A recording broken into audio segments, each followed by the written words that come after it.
Yo! What is up, YouTube? My Cowboys family here, bringing you guys the latest update on our very own Dallas Cowboys. And of course, as always, thank you so much for joining us here tonight.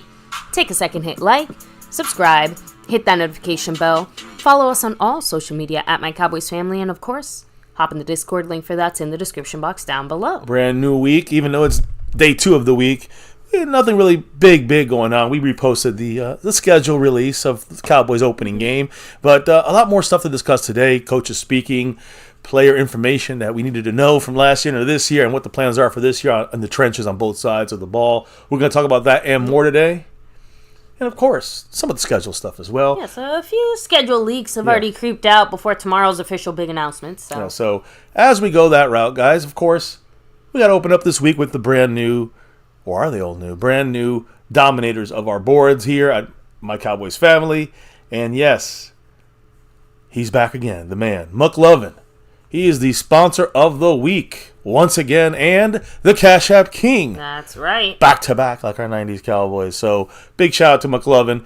Back-to-back on the Cash App board, and regains his title from Jason Renfro there as the sponsor of the week. Jason Renfro ain't gone, though. He's got 20 points on the Stream Boss, representing it, hanging on with a Anthony, what is that, red wine? Sheldrick red wine. $20 holler there for Jason Renfro. And if you look at the gifting board, the membership gifting board, Jason Renfro did it again, 5 in a row. He got 5 on it. That's right. So he got 5 in a row. He's got 5 weeks on it. And right now, there's nobody in the lead there. So we'll see if he goes for 6 and beyond on that side of the board. And we'll see if McLovin goes for the Cash App three weeks in a row. And a repeat on the sponsor week, because we do have a couple shout outs here when it comes to the leaders. Yes, we didn't have a stream, but we did have an after dark session. Big shout out to Multi Sparkle, Multi Super Cockle. That's what I call them. McLovin, Skeptical Fan, Sco971, Gloria, Smokey, Mick, and Marissa Sparkle. Don't forget Darren Posey back in the membership, and Skeptical Fan dropping that again. He dropped another little droplet here on the thanks button side. So big shout outs, kicking off a brand new week. We got 9 people on that board, so we'll see how that goes. But the leaders right now, a tie for first place with the man McLovin and Multi Sparkle Cockle, Super Cockle. That's what I was. Super Cockle. Are we deep enough in the stream that you can even say that? Yeah, of course. It's legal. It's legal. I'm messing. It's a name I have to come up with because I can't say their name, so I just have to do it that way. Either way, they're on the after dark session side of things, and McLovin and Multi Super are both in first place currently at the top of the board. So as we continue going here, how are different ways kicking off a new week? How are we doing? How can people get in this thing? Of course, the super chat. You got the thanks button, like I just said. You can also jump them into memberships like Darren Posey. You can also gift memberships like Jason and Skeptical did last week, and Jason took the crown. There's different ways of dropping the love on the YouTube side, but there's 4 other ways you can drop the love on the Cash App side of things, which affects the Cash App and the overall board for that sponsor of the week. So maybe, how are the other ways people can drop the love from above? Of course, you have the Cash App money sign My Cowboys Family, the Venmo at My-Cowboys-Family, the regular PayPal link, and the Streamlabs link lets your comment show up on screen like a super chat. Hell yeah. So appreciate everybody dropping the love, and also appreciate everybody in the memberships, Navy Blue, Silver 2, and of course the Star and Over Everything memberships, which are the top shelf memberships. And those, not only do they have at the end of the month a raffle for a sewn and stitched jersey, all different kinds of cowboy jerseys to choose from, sewn and stitched, sizes, styles, all kinds. So yeah, a lot of players to choose from. But it's not just that, it's also the nightly shout outs for those in the Star and Over Everything level. So baby, do the honors. Of course, you have Skeptical Fan, Jason Renfro, Lincoln Kane, Dwayne Broussard, Marissa Sparkle, Choctaw Montana 808, and The Lunatic. Yeah. Big shout outs to him for that double jersey raffle for the draft last week. And that's been in the books now. Now we just do our regular, normal live streams. And baby, as we kick this thing off, I want to know who's in the house tonight to discuss the Cowboy news, info, and update. Make sure to say hello or hi if you're in here. Ramon and Carolina Jones, what's up? Andy and Boogie in the house. Aztec Aguilar 04. Again, we got to leave a little bit of room for the delusional space of the Texans fans. So, although, hey, word on the street is we might be seeing them at a very special time this year, if you believe some of the rumors, right? Thanksgiving. That's Skeptical my guess. Fan always staying skeptical. What's up? Yeah, there he is. Lee Side Harold, the number one Dallas Cowboy cheerleader in Houston. Yeah, and he's always creeping. Dak Delusional fans, what's up? Bad intentions. Yeah, definitely looking forward to that Amari Cooper, Trayvon Diggs matchup, right? We have, who else is here? Eric Wallace, what's up? We've got Jason Renfro representing. Frankie Frank, hello and hi. Little Dallas Cowboy, what's up? MCF After Dark, who's that? Hey, make sure you guys go over there, subscribe, and hit the notification bell. I hear he's going live tonight. Freedom first, not first. Because Scorpio beat you to it. Shout out to you, Scorpio. Much love. Let me come back down. I think that's everyone here so far. I'll make sure to keep rolling with the shout outs here, but we have a lot to talk about. So let's get it going. Let's go NFL news. Start off with that. John Gruden. I know it's been a long time a couple years since he's been in the league after getting fired for his comments that he made through emails with the NFL, getting investigated all the way back with the Washington Commanders situation. But Gruden filed a lawsuit which accused the NFL and Roger Goodell of, quote, directly leaking his racist and misogynistic emails in an attempt to harm John Gruden's reputation and force him out as a coach of the Raiders in 2001 of October. That's what he said. But a 3-judge panel of Nevada Supreme Court on Tuesday sided with the NFL over him, and went against former Las Vegas Raider coach John Gruden, saying that he was subject to arbitration even as a former employee and thus ineligible to sue the NFL over his 2021 termination. And basically what it basically comes down to this. NFL, the win over Gruden is significant because this is the league's kind of protocols. The way they do things with their lawyers is win if you can, lose if you must, but always avoid discovery.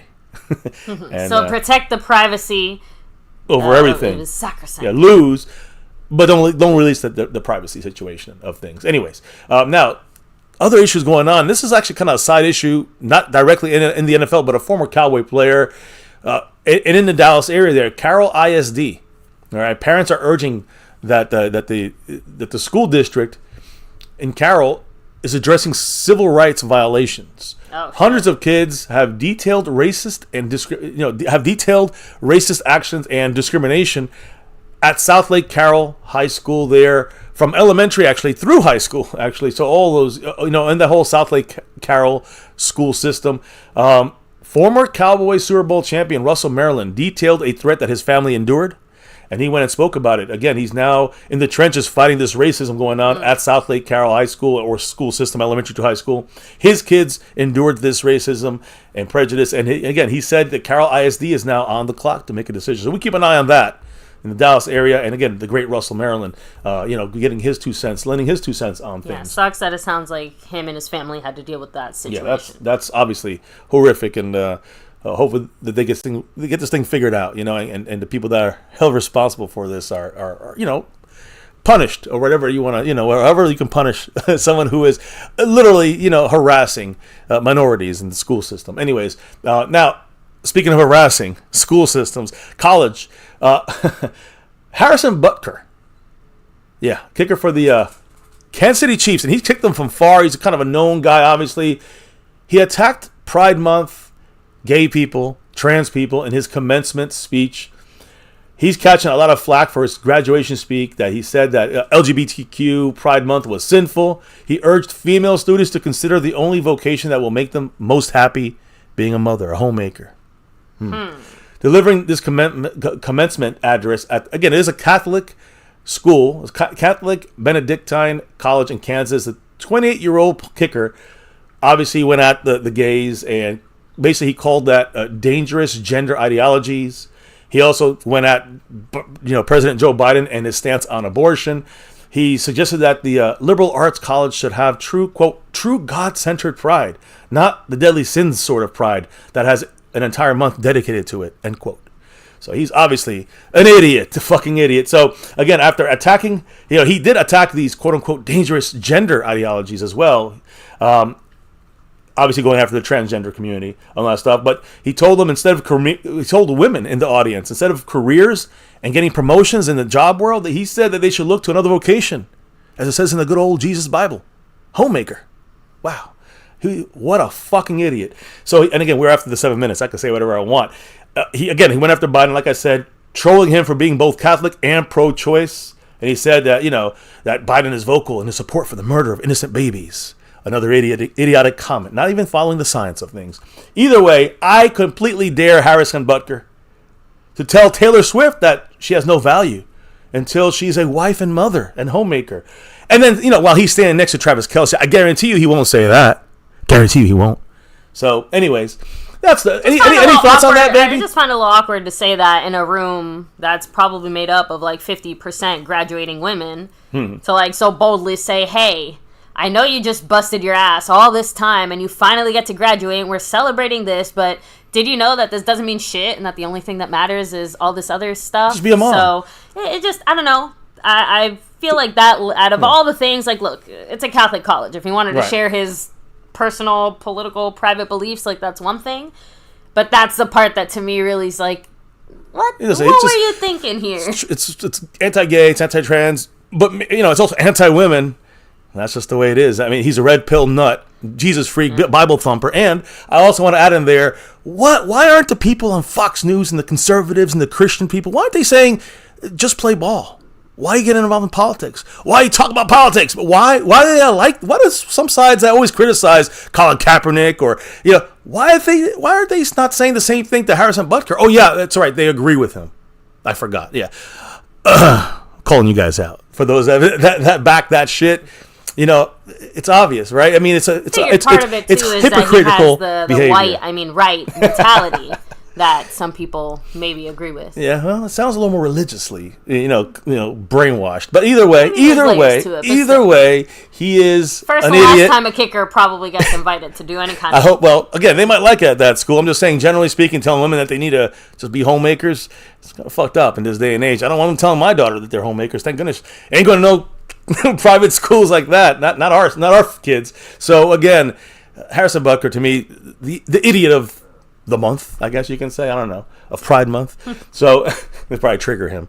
Obviously, he's very triggered about these situations. Any quick comments in the chat before we keep it going? Yeah, Mike Aldana said, using this platform to say whatever they want. Yeah, and that's what I'm saying. Like, I'm sure there's a great time and a place for him to share his thoughts and beliefs. I just don't think that anybody in that graduating class was like really sitting there like, hey, awesome. Like, wow. Women can just stay home and not work and don't get in the work field because, hey, you're a woman. And by the way, rolling back to the previous thing, Mike Aldana also said that most of Southlake, Texas is predominantly Caucasian. Yeah. So obviously we, aren't personally there and we don't know. So, can't speak to how maybe that contributed to some of the allegations. So, like we said, hoping that... I like Azteca Aguilar's comment, like, stick to kicking. That's what we need to hear, because people always say, stick to dribbling, or stick to football. Shut up, you guys. Stop talking about police brutality, getting involved in politics. Well, if you say that about that, you got to say it about this schmucko. Stick with kicking and shut the fuck up. Plain and simple. Anyways, moving on. Back to the football. And actually, this is completely related to the Dallas Cowboys, believe it or not, especially our quarterback situation, Dak Prescott. Why do I say that? Well, I put Dak up here, but he's not really the discussion point, but he is a part of this, of what happened. So another quarterback deal is done, and this time it's in Detroit. Yesterday, the Lions signed quarterback Jared Goff to a 4-year, $212 million contract extension, including $170 million guaranteed. He goes from former number 1 overall pick with the Rams and having some bad years to the highest paid Detroit Lion in franchise history.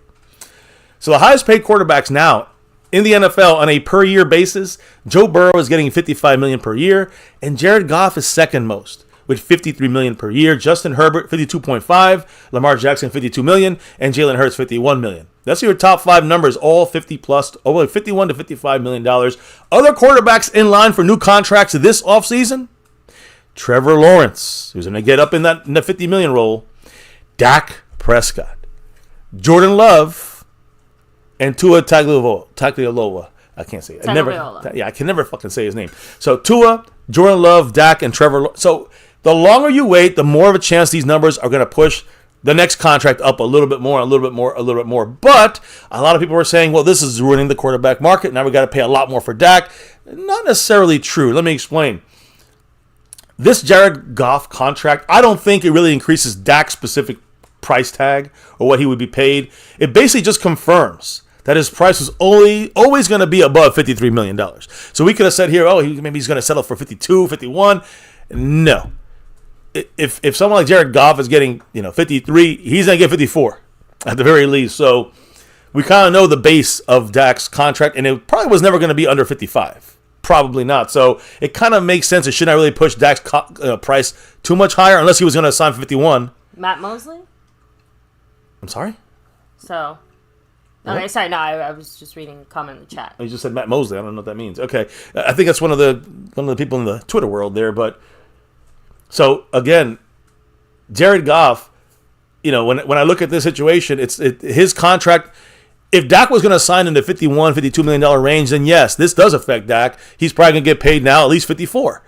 But I don't believe that was going to be the range he was going to pay. He was going to pay 55 or higher. So it just kind of baselines Dak's, he's going to get $53.5 million at the very least, it sounds like to me, for Dak Prescott. And remember this. We always figured it was going to be over $53 million. Dak and his agent, Todd France, they're not stupid. Obviously, they know this same situation. The Cowboys front office also knows it.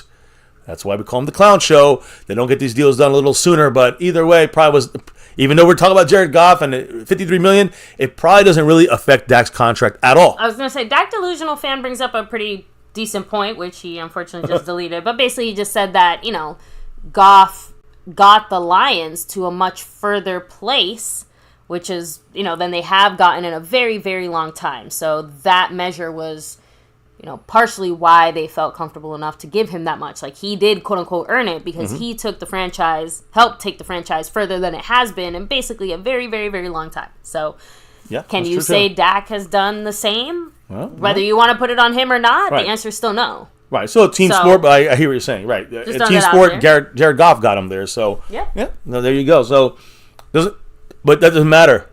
Just so you guys know, Dak will still get paid over more money than Jared Goff. That's the expectation.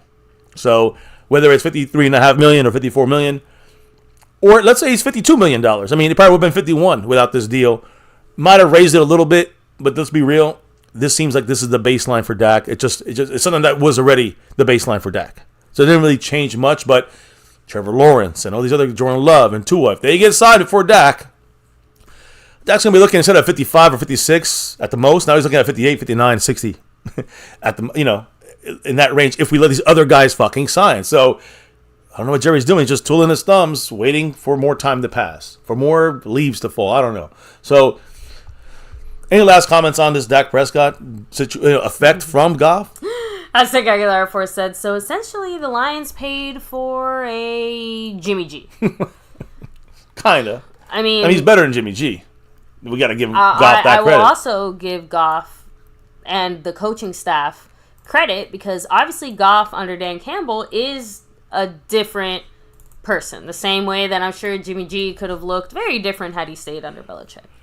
Also, I want to remind everybody that, remember, when you have Jared Goff, he was with Sean McVay in the Rams. And he did take them, even though he didn't play great. He played great under the coaching system and scheme in his ear. We lost to Goff in the Rams in the playoffs, and then they went to the Super Bowl and lost with Goff by like what? It was like 13-9. The final score was like a very low. So my point is that Goff almost was able to help the Rams win one. Got the Lions the farthest they've got since Barry Sanders. So just saying, like if you look at it like this, Goff, has if you use him right, you'll get the most out of the quarterback. And that's what McVay did. That's what the Lions are doing. If you use them right, you can get there. Yeah, you can have a chance to get there, maybe a chance to win things.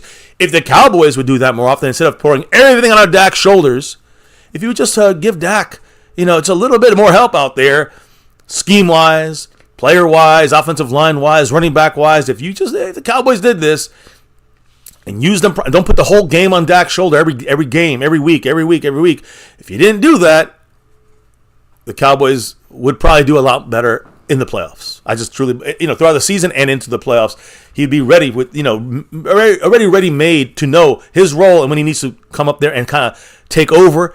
But if he has to take over every game, every time, and that's the plan, that's the game plan, that's not a good thing for Dak Prescott. I'm just going to say it. And it's not a good thing for Jared Goff, but his coaching staffs didn't fuck up like that. They actually used them the best they could, even if he was, a little above average. You know what I'm saying? A top 15 quarterback in the NFL. They used him right to get farther. I think that's a big deal. It's how he's used, the scheme, and the teams around the team that the players the team places around these quarterbacks. So, and how they use these schemes of the coaches. That's almost just as important as how good the quarterback is, because there's only 2 or 3 elite quarterbacks, and the rest, they're going to need help from the rest of the team. They're going to need help from the scheme. They're going to need help from the front office and the players. And guess who don't get that with this team? In Dallas is Dak. The quarterback don't get that much help from this front office. So that's the way that sits with me. Now, moving on, a couple other news and notes from the NFL. Antoine Winfield Jr.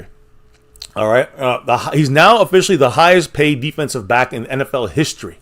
He was under the franchise tag. He and the Buccaneers reached a 4-year, $84.1 million deal, the first time in modern NFL history that a safety specifically has set this mark. So he's the highest paid safety. He actually said this a couple years ago. That was his goal, to be the highest paid safety. Well, he's reached that goal. His deal includes $45 million guaranteed money, the most ever given to a safety.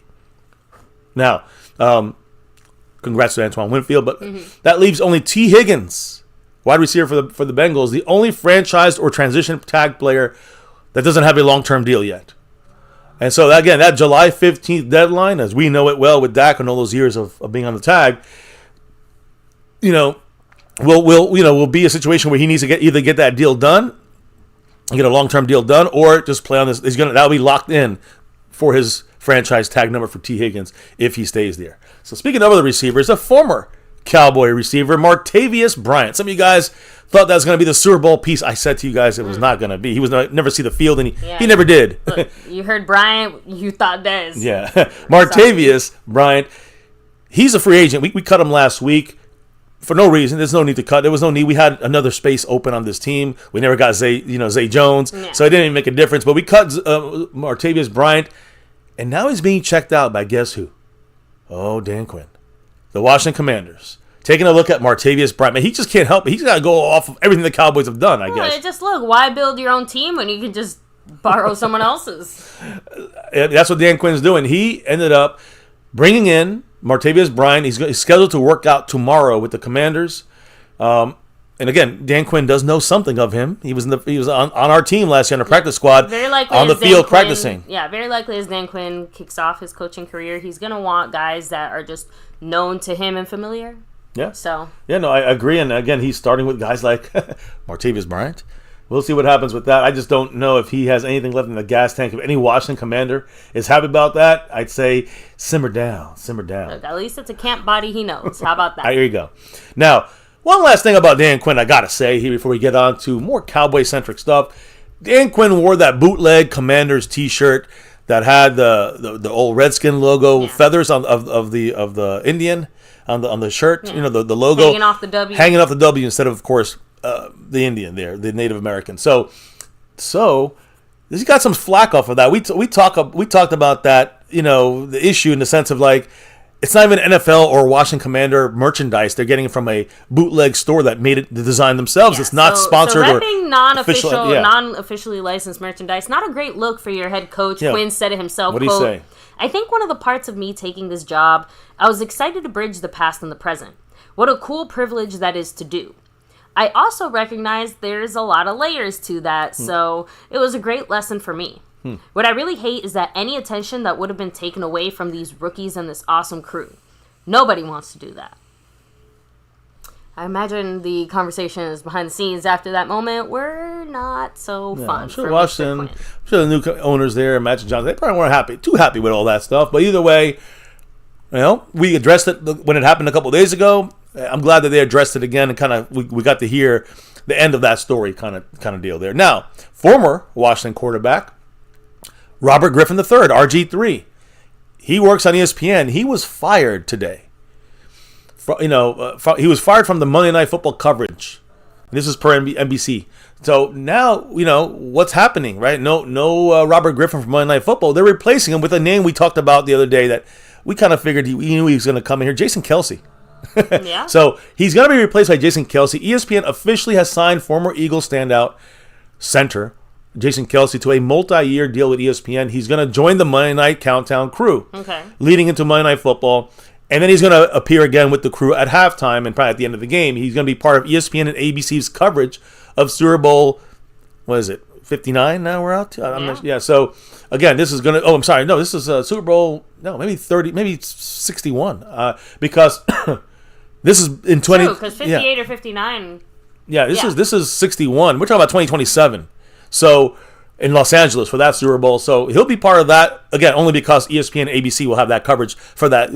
Are granted the rights to that Super Bowl. Okay. So they bought the rights to that one. So that's why he will be involved in that Super Bowl coverage because his deal lasts through 2027. So he will be part of the ESPN and ABC coverage of Super Bowl 61 in LA in 2027.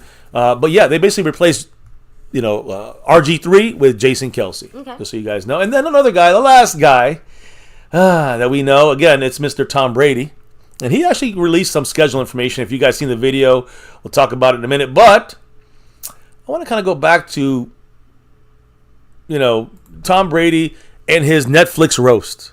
If you guys watch it, I would suggest you guys watch it. It's 3 hours, but it's great. Hilarious.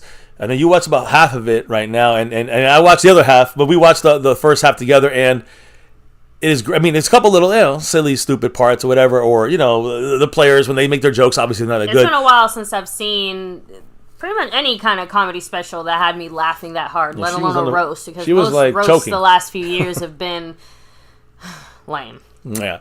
So either way, though, after this brutal roast that Brady had, he actually spoke about this again and said, I was naive. And I will never do a Netflix roast again because it heavily affected my kids. He said, quote, I liked it when the jokes were about me, but I didn't like the way they affected my kids. It was a good lesson for me as a parent, and I'm going to be a better parent because of it. So he ain't doing no more roasts after that ass whooping he got there. I mean, I know I told you this earlier today, but my personal pet theory is that Giselle called him, and oh boy, that co-parenting relationship is very, very not happy because most of the jokes were obviously directed towards his divorce and kind of jabs in that direction. And I have a feeling he had a very pissed off mother of his children the following night, and I can't imagine that having Tom Brady as a dad gets any easier when you're sitting there hearing about all these, not so great situations that maybe, obviously involve your mom too. So I don't know, just a complicated situation. Giselle and the jiu-jitsu instructor. But I'm thinking he's hiding behind the kids, and what he really has is a pissed off ex. That's just me. I don't know. Just throwing that out there. Well, he ain't doing those roasts, but he was announcing some of the Fox. I guess he was there with Michael Strahan to announce the Fox, kind of opening week of games, the first game that Brady's going to do. But before we get there, we got our opponents here. You see them there, but the 2024 NFL opening game, not just for the Cowboys, for the NFL, it has been set yesterday. The Kansas City Chiefs are going to be at home, Super Bowl champions, against the team that they beat to go to the Super Bowl in Baltimore. Yeah, the Ravens are coming to Kansas City on Thursday, September 5th. I love kicking off the season that way. It's an AFC title game rematch, so it's going to be a very good game.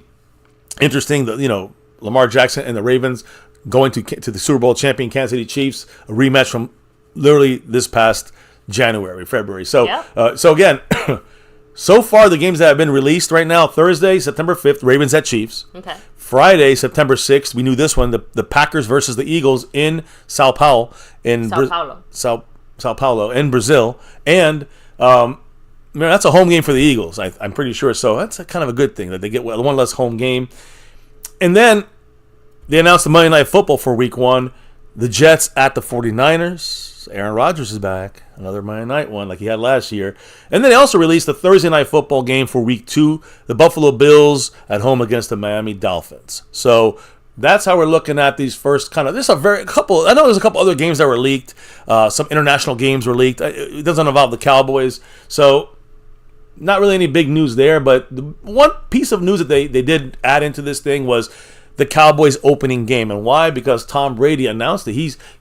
Michael Strahan announced it, but Tom Brady's going to do his first official game broadcast, and it's going to be the Dallas Cowboys. Cowboys are going to visit. You can see our teams there. We're on the road. Only America's team for Brady. For Tom Brady. But you can see our away teams because we are playing away Week 1. As you guys already know, if you've seen on Twitter and other places, it's going to be the Cleveland Browns. Yeah. So it's going to be the Dallas Cowboys at the Cleveland Browns. Week 1, 4:25 p.m. Eastern time. So, that's basically 3:30 Central time, and adjust your time zones as needed. So that is the Cowboys. They released that game because that is Brady's first game. He's of course now a Fox announcer. They pushed Greg Olson out for some reason, and now Brady is the top guy there. And again, first time ever. They're gonna make it a big deal. Of course, he's announcing the Dallas Cowboys in Week 1. And we're the away team. That's why the away team's usually the way they predict. If it's an NFC team, it's on Fox. If it's an AFC team, it's the away team. It's on NBC or CBS. So again, that's things that does change sometimes. They trade games and stuff, the networks.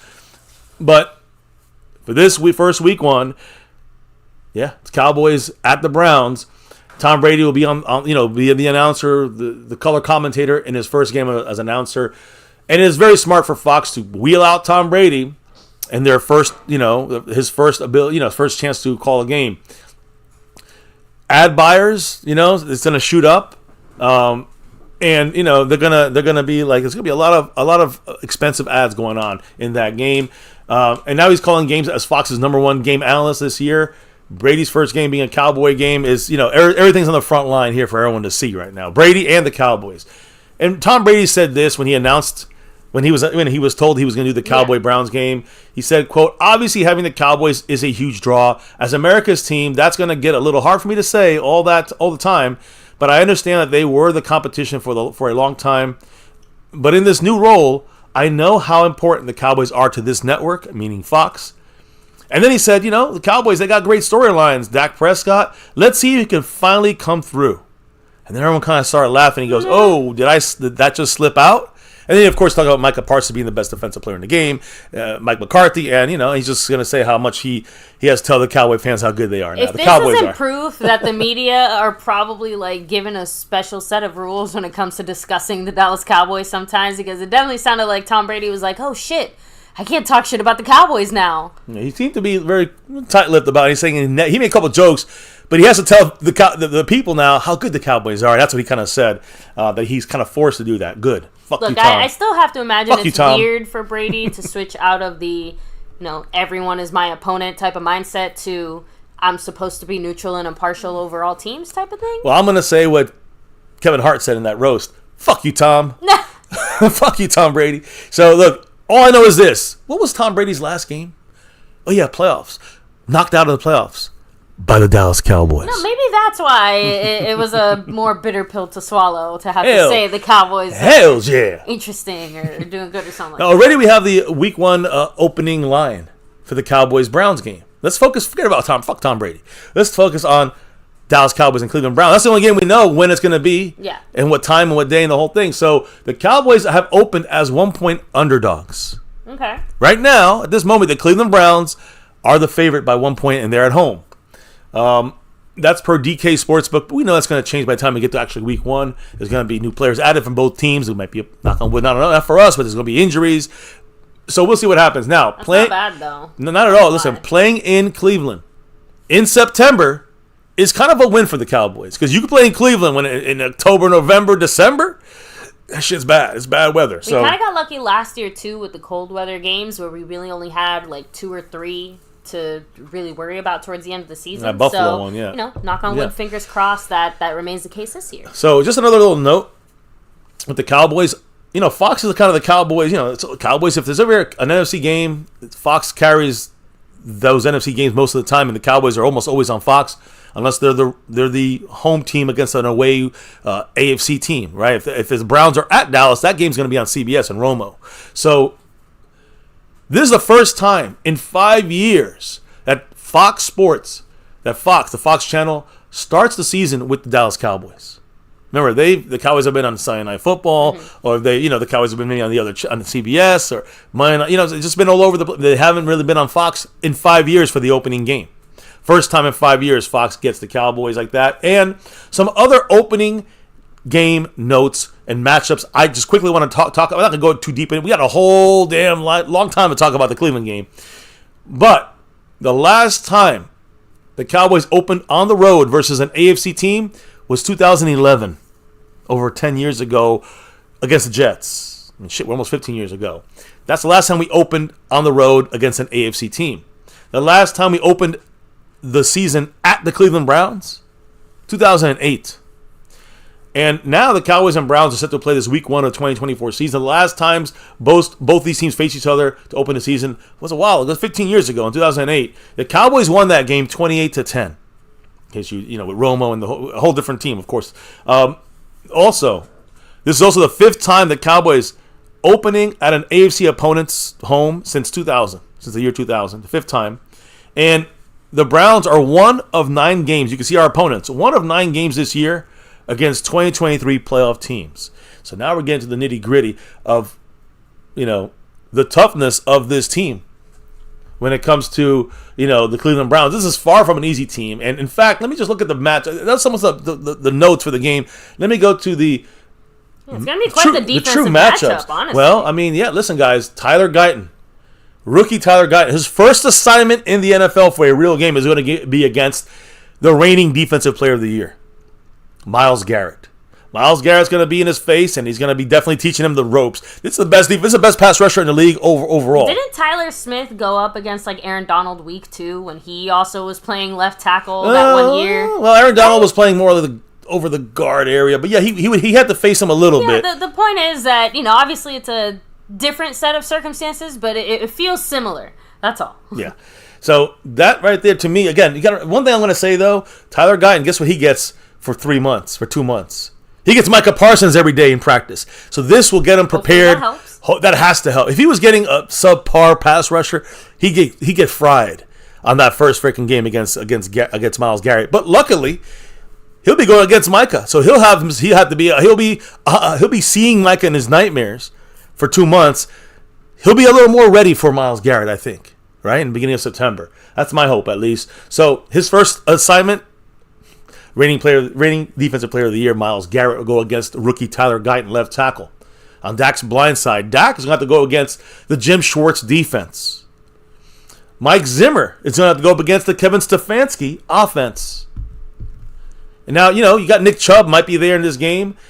It'll be him and whoever else they have in the running game against the Cowboys' run defense, which obviously we need to see that improve from last year. They do have they used to have Kareem Hunt and Nick Chubb, you know, 1-2 punch. Always had a good running game the last couple of years, so we got to be careful for their run game. They'll be running all over us if we don't stop that run. What about Amari Cooper? Old Amari back to the Cowboys playing us for revenge, but he's going up against Trayvon Diggs in this game. Now, again, remember this. It's not going to be constant. Trayvon Diggs, we don't really I don't know how Zimmer's going to do it. We've never had Trayvon Diggs follow a receiver. So if Amari's on his side, he'll probably take him. Amari's on the other side, somebody else, Deron Bland, will take him. We still have to hear a little bit more about what Zimmer's plans could possibly be, and I have a feeling we probably won't know anything about how he plans to tackle Cleveland until shortly after. Yeah, I mean, we'll see how the Cowboys move or don't move Trayvon Diggs around. And, you know, you'll see him sometimes against Amari. Sometimes you'll see Deron Bland against Amari. Cooper and Diggs both have something to prove, though. Cooper, obviously, with the way that things ended in Dallas and him just saying, hey, I'm that receiver that was all that in a bag of chips, and you guys let me go. And Trayvon Diggs coming back from his injury after getting paid his big money, he absolutely has to go out there and say, like, I'm the top dog here, and I'm going to show exactly why I just got paid all that money. Lockdown Amari. We'll see. It's going to be a good one. They got Deshaun Watson. It's going to be we have the pressure as well. Yeah. Mike Gardana's also asking, isn't Myles Garrett a little bit taller than Micah? Is he a little taller? He is. He's a bigger guy. Yeah, okay. He's a bigger guy than he's bigger in weight and bigger in height. But, you know, the quickness portion is going to be the biggest part. Tyler Guyton is going to get used to it. Micah, along with all the moves and stuff that Micah's going to bring, that quickness is going to hopefully have him a little ahead of the curve when it comes to going against Myles Garrett. He's going to have to practice against Myles Garrett, like with maybe the more DeMarcus Lawrence type of guy when he goes against DeMarcus Lawrence, kind of with the size factor side of things. You know, so we'll have to wait and see. It's going to be a tough matchup for him. He's not going to go out there and just stop Myles Garrett. It's not going to happen. So he's going to need help. It's a rookie still, guys. So first round pick or not, that's Myles Garrett. Just like you said, Aaron. Baptism through fire. Yeah. So CeeDee Lamb on offense. Again, assuming he's not going to hold out and all that stuff, he'll be up against Denzel Ward. You know, great matchups going on across the field on offense for us, on defense for us. It doesn't matter. Offense, defense, special teams is going to be a great battle, a great starting game, and even Micah Parsons. He's looking forward to this. He said this is an NFL battle between two of the best pass rushers in week 1. He said, oof, gonna be a good one, end quote, from Micah. So, just want to throw out all the information there about this game and about the rest of the schedule because, guys, there's the Cowboys releasing little tidbits of things. There's a video of a guy getting out of a Jeep or something like this, like a SUV. And he's got it'll show a flash of like a little bluish, the old school cowboy jacket, the blue kind of jacket. Ooh. There. I love some of that old school gear. You know who wears that old school kind of shirt, that jacket? We've seen him wear it before at the Super Bowl. Yeah, Post Malone. He wore that Cowboys jacket. He wore that 90s style one. Yeah, so I think he may be part of this schedule release tomorrow from the Cowboys website. So check that out. Seems to match the one he wore at the Super Bowl in this little preview that the Cowboys are putting out there. But what does old Stephen Jones look for when it comes to... Oh, he's back there. You can't see him. Stephen Jones, when he looks at the schedule coming out, he said the late season cold games. He looks at that. Okay, so already we're off to a good start. Like I said, you pointed out too, that Cleveland game there, that already eliminates one of those like super cold games. Yeah, I mean, look, I'm looking at this thing here. Of course... Washington, the Giants, the Eagles, that could all be in the cold. You can always count on at least one NFC East rivalry game towards the end of the season to be a chillier game. Yeah. On the road. Then you got the Niners, which it's going to be probably the same all the way across. Falcons are indoors. Panthers will be all right. Not going to get that cold. The Browns will be cold, but we got week 1. And then the Steelers will be the coldest game. If they put that in December, that's probably the one. Or any of the NFC East games. All the rest are at home, in domes, or against teams that we know. Like the NFC East. So the late season cold games. Okay. Then it's also he's always watching out, and we are too, for 3 straight road games. Those road games at 3 on the road. We had that going on during our bye week. A little bit of a pain in the ass, kind of going away from home for a bunch of weeks, and now those 3 straight road games are always the ones that Cowboys kind of look at and say, can we overcome that? Also, Stephen Jones says the strength of opponents later in the season is another important thing to look at. I feel like that's his not so obvious way of saying, hey, who do we play around Thanksgiving time? Because there's always 12-day stretch around Thanksgiving where it's like bam, bam, bam, and our opponent. I'm just saying. It always ends up mattering. But again, the strength of the team is what he's looking at. We could play 3 shitty teams in that time frame. That's fine. It's more about when you finish the season, how hard are these teams, not just in the Thanksgiving game, but in December, even in January. Are these like really tough battles like we had last year with Miami and Buffalo? Or are they going to be a little bit on the easier side games? Maybe either we should win or we definitely should win. So that's another thing Stephen Jones looks into. The NFC East games, where they placed and how they thrown throughout the schedule. Basically, Stephen Jones said, "quote There's a lot to look at." So either way, we'll all be looking at that tomorrow. We probably will not go live tomorrow, but we will definitely bring you guys the schedule for the Cowboys officially, dates, times, locations, and all that good stuff tomorrow here on a standalone video. So keep an eye out for that. Where do you think our bye week is going to fall? Obviously, I hope the end of October, but that's just me. It seems we always get it sometime at the end of October. I would say the last handful of years, it has fallen consistently around the middle of the season. I have a feeling a big part of that is because we consistently do play Thanksgiving. Just throwing that out there. But I have a feeling that if it is going to fall anytime, end of October, beginning of November, I can't see it being after Thanksgiving. Just my 2 cents. Yeah, no. Little pennies tossed in the pot. I hear you. Oh, that was it. Chuck to Montana 808 in the house here. What's up? Asmodeus as well. Salute to you. And Texas Nation going to sit down. Texans suck. So, if we get the Texans, I'm going to predict that when you see it tomorrow, that's going to be our Thanksgiving game. Watch. And that game could be, on the Romo channel as well. If the Texans are the away team, Detroit probably if Detroit don't get an AFC team, then we're getting the AFC team, and that limits us at home. We got basically the Bengals, the Ravens, or the Texans to go on the Romo channel on CBS. There, if it stays in the NFC side on Fox, then we'll get we can't get the Lions. We'll get one of the 3 NFC teams, the Buccaneers or the Saints. I don't think anybody wants to see those on Thanksgiving. Yeah, real shit. Where exactly do you think the Steelers are going? Because they're not going anywhere. Steelers are, they're treading water right now. They're staying in their rebuild years now. They're treading water enough to just stay afloat. They might make a little run here and there.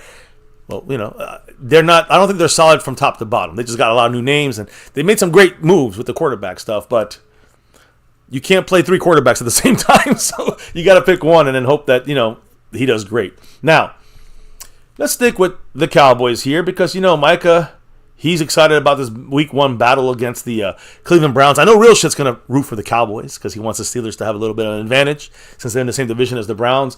But going to Micah Parsons, he actually had a busy day specifically today. Why do I say this? Because he is now running shit when it comes to a couple different companies. He's gotten his big endorsement deals here. Nice. Micah Parsons signed a multi-year footwear and apparel deal with Adidas. Ooh, so now he's not Nike, not Rio.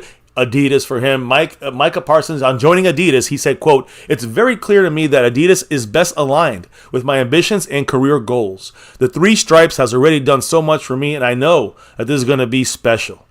And he also said he's going to be playing in the Adidas Adizero Impact. Oh, the Adizero. So look, the Adidas cleats. Yeah, there you go. So there you go. If you want to get Micah Parsons cleats, whatever. I'm sure Micah's gonna be repping some pretty cool Adidas gear sooner rather than later. And he'll let us know exactly where we can get it. I'm sure. Adizero. I don't even like the name. But honestly, that sounds like some weird version of like Diet Adderall, which is already like, I don't know. Sorry, I don't know. Adizero, like. Anyway, sorry. Strange. But he wasn't done there, baby. He was not done with Adidas. He kept going. All right. Now he's also with Bleacher Report. Yeah, BR. Bleacher Report Gridiron. Micah Parsons has been named the president of BR Gridiron. And what is that? We get a lot of video clips from them. We get a lot of information from them sometimes. They are kind of a news source. They are basically, BR. Mm-hmm. They are honored to be making more elite content with the best pass rusher of the league. That's what they kind of agreed with. Here's what's happening. He's the first current pro athlete to hold a leadership title at a sports media company. Okay. Ever. He also continued to host The Edge with Micah Parsons. Remember, we don't like it, but he does do his Edge show on Mondays or Tuesdays and kind of talks about the previous week's games and his input on the players and whatever. Sometimes I don't like that as much, but it's going to be happening. That's the way it is. We got to get used to that's the way it is in the 21st century here with most social media. So he will be. You saw the Kelsey brothers doing it all this past season and even before that. Yeah, but I'm not a fan of Micah doing it because I want him just to shut up and play football and not talk about the damn fucking his views about this team or that, because then he bites us in the ass. But pushing their personal brand is obviously a bigger strategy for most of these football players now. I know, but look, he's going to host The Edge like he has been on BR. He's going to be a Bleacher Report. Mm-hmm. First pro athlete to have a leadership role at a sports media company. And also they're going to develop content strategy with Micah Parsons, and they're going to launch new shows, creating more original social content. So they're growing, trying to get the players involved in some of this media stuff, podcasting and that and such. And now Micah's the president of BR, Gridiron. So congrats to him. Since Micah mentioned career goals and things like that, honestly, I have to really commend him for already, at such an early point, really trying to establish himself for things outside of just what he does on the field. Mm-hmm. In the sense that, like, the moves he's making now are the types of moves that will set him up for a lifelong career, where he's going to be set. You know what I mean? If he's, let's say after this year, next year, another year, the Cowboys trade him, or he goes somewhere else, he's still going to work with this company, BR Report. And like, let's say the worst happens and he can't ever play another snap of football. Like, he still is, like, I'm trying to say is that he still has set himself up. Yeah, for future broadcasting or other kind of stuff, media. But again, the partial reason why he's there is because he's playing football and he's so damn good at it. So, and of course he's, doing it so well for the Dallas Cowboys now. Well, yeah, of course. And also, he does his own podcast, already a year under his belt of doing this on a regular basis. And I'm with you, by the way, 100%. I would much rather the players not be so into, like, pushing their own brands and pushing their own media stuff. That's the way it is now, right? Yeah, that's just how the contract stuff goes. And, like you're saying it here, he's just sitting there waiting for his Cowboy paycheck, so I guess he's got to make his moves elsewhere. Mike Aldana said Mike again, that extra cash, he's waiting for that new contract. No, I'm saying, like, that's... Oh, okay, I'm just saying that is a very good point in the sense of, like, why is he going to sit on his ass and miss opportunities getting Adidas? Now he's going to get this BR, Bleacher Report, president leadership position. He said, quote, this opportunity is bigger than me. BR, Bleacher Report Gridiron is allowing me to build a platform where younger athletes can now start building towards their future and be able to use their voice. NFL means not for long, so don't wait until it's too late. A little line emoji. Yeah, he's right though. If you're gonna, you don't ever know when your career is gonna end. You might tear your knee, your ankle. Average career is what, like 3-4 years? Yeah, for the average player. Yeah, it's just 4 years or something, like 3 years, 4 years. You're not gonna make bank for the rest of your life if you're not. If you're just a regular low tier player. And you know who players are gonna listen to more than anybody? They're fellow players. Yeah. So again, that's going to be interesting. This, again, this is a building. Probably in 10 years, every player will have signed up to this company or that company to have their podcast. I'm just telling you the future. That's what it's looking like. So and we're talking about the future. The draft is the future, right? And that's what I'm saying. These are going to help some of our drafted guys. This is going to in their futures, right? But let me start off with. So we're going to the because now the coaches spoke and all these things. But let's talk as we're getting closer and closer about the draft, about our rookies that we got in here in this team. And remember, guys, we signed 7 of our 8 drafted players and all 12 of our undrafted guys. Only one guy is not signed. That's Marshawn Nealand, number 94 from the second round. He's still not signed. Keep that in mind. All right. But let me throw in the numbers that we gave our other guys. First round pick, Tyler Guyton, $13.155 million, $6.378 million bonus. This is over, all these guys are over 4 years. All these are 4-year contracts. So 4 years for $13.15 million. I'm saying. Cooper Beebe, again, because we don't have that second rounder. Third rounder, Cooper Beebe gets $5.939 million and $1.1 million bonus. So again, you can see the drop off from first round to third round. I mean, 13.1 for a 4-year deal. Cooper Beebe gets $6 million for a 4-year deal. Now, Maris Liufau, again, another third rounder, very similar, $5.691 million and just under $1 million bonus. Kalen Carson in the 5th round, $4.274 million for 4 years, basically a little over $1 million a year. $254,000 was his bonus. Ryan Flournoy, wide receiver there in the 6th round, $4.158 million, $138,000 bonus. Nathan Thomas, offensive lineman, 7th rounder, $4.125 million. Again, over 4 years.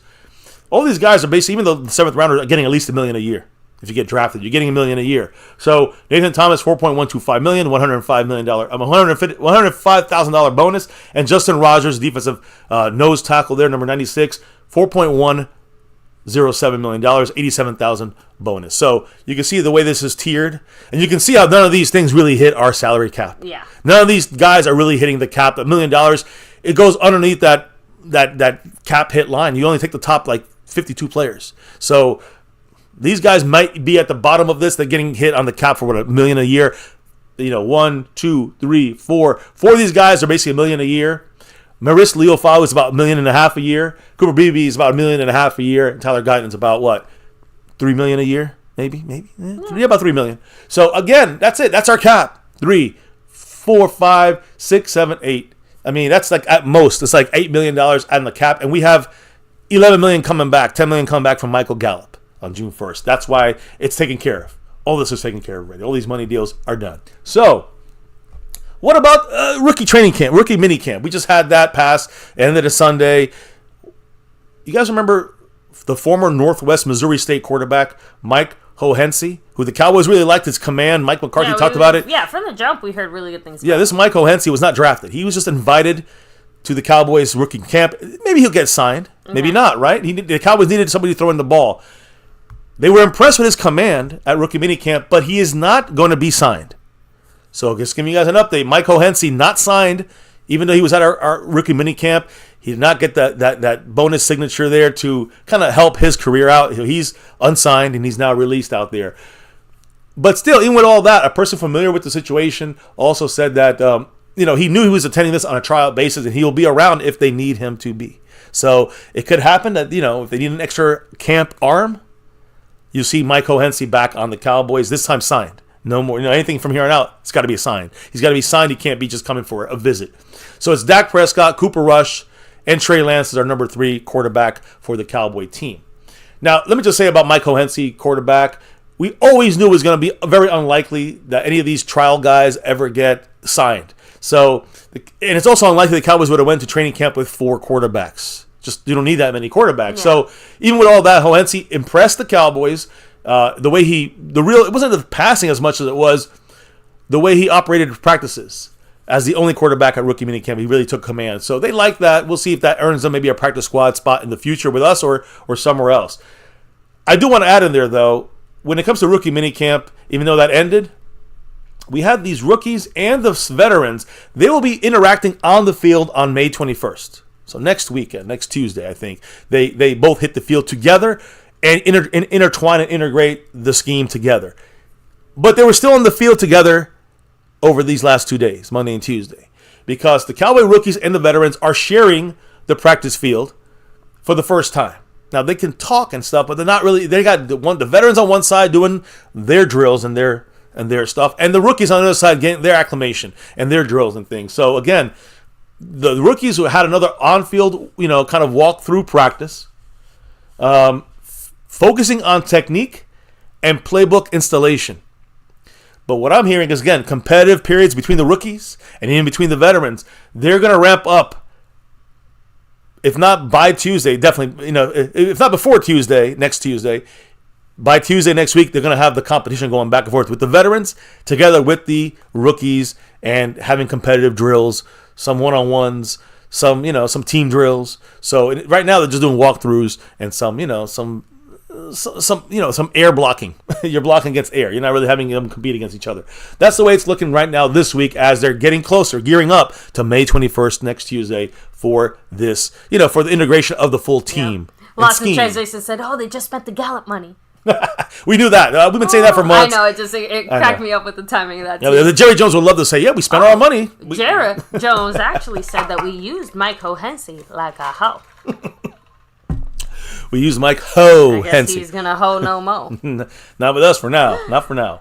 Sorry. That's all right. Ho Hensey is now.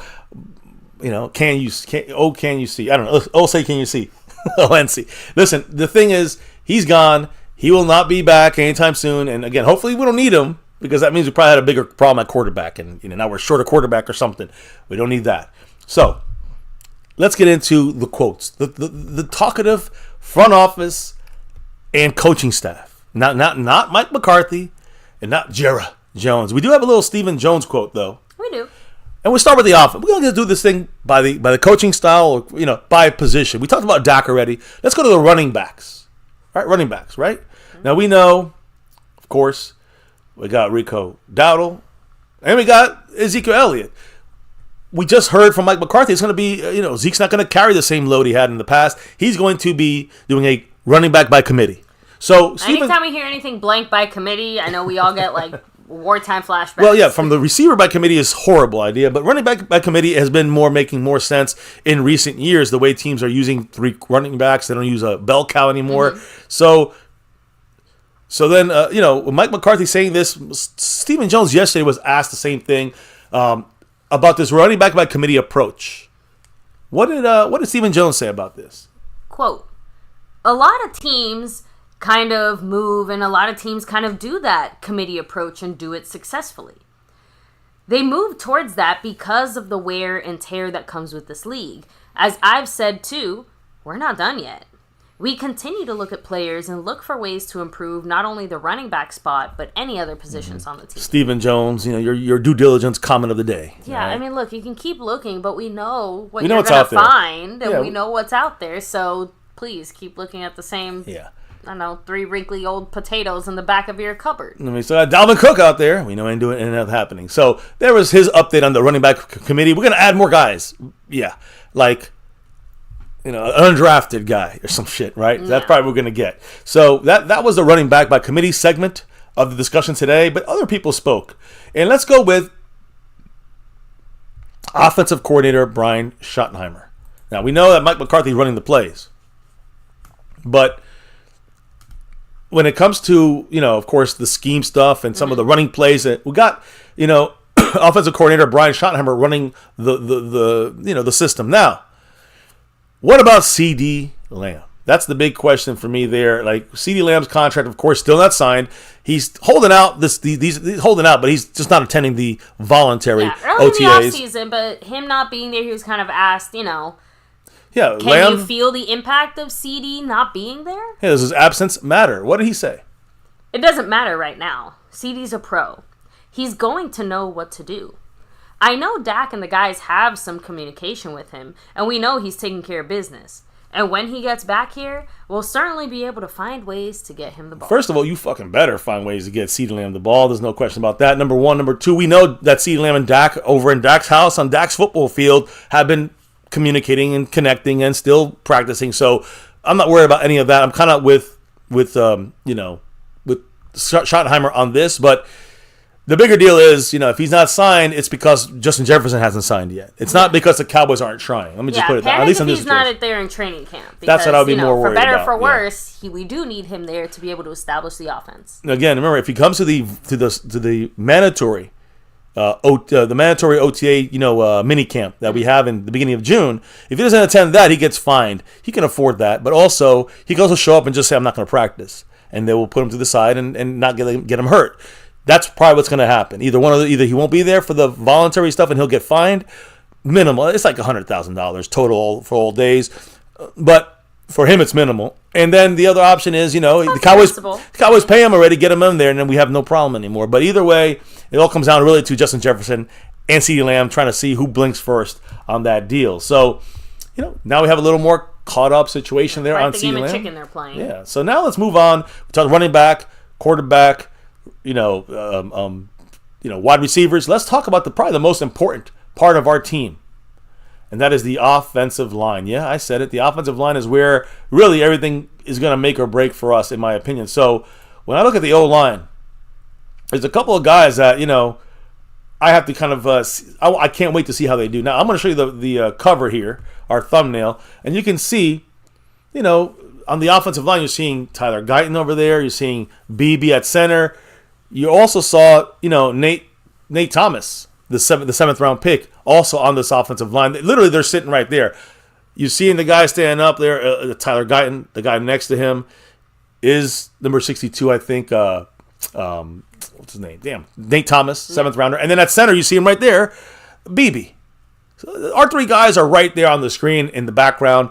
And what did Mike Solari, what did he say? He's our offensive line coach. We got him last year. What did he say about all three of these offensive linemen we drafted? Starting with Tyler Guyton, who, again, former right tackle Oklahoma, is now being transitioned to left tackle. What's the offensive line setup here for us? So he said, as far as Guyton specifically, quote, "He's working hard and he's doing a nice job in the transition.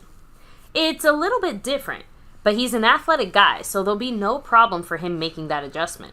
It's exciting to work with him at the left tackle spot because we believe that's where he can be his best." So that's great to hear there. If you guys are wondering, we kind of knew it, but now you're hearing from Mike Solari, offensive line coach.